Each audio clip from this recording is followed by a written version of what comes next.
A lot of us following the Nibiru phenomena are aware of the stereo satellites like we're aware of the back of our own hands. Claims are made about them all the time, and those claims are debunked just as quickly.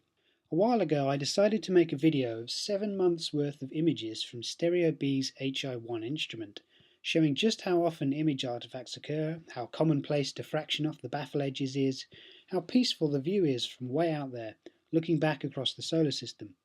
When seen as more than 30 seconds worth of UFO speculation, or when viewed in anything other than beacon mode quality, you can see an incredible amount of detail.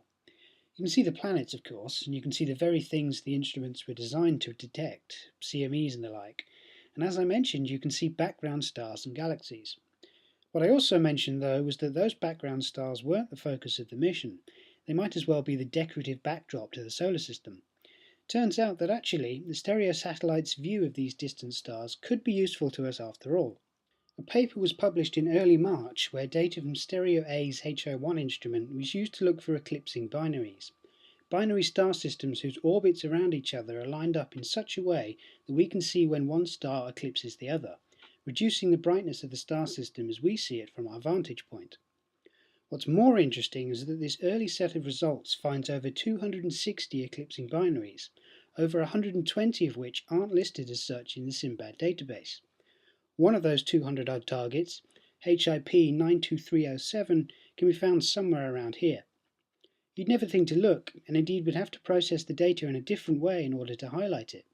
But while conspiracy theorists are bickering at how this and that is being censored from view, which it isn't, and how such and such an object has suddenly appeared with no acknowledgement from NASA, which it hasn't, the rest of the scientific world are instead focusing on what matters, making new discoveries and learning more about the galaxy. You can bet your bottom dollar that if anything awesome is discovered in space, it'll spread around the astronomy community like wildfire. Astronomers want to find new things to study.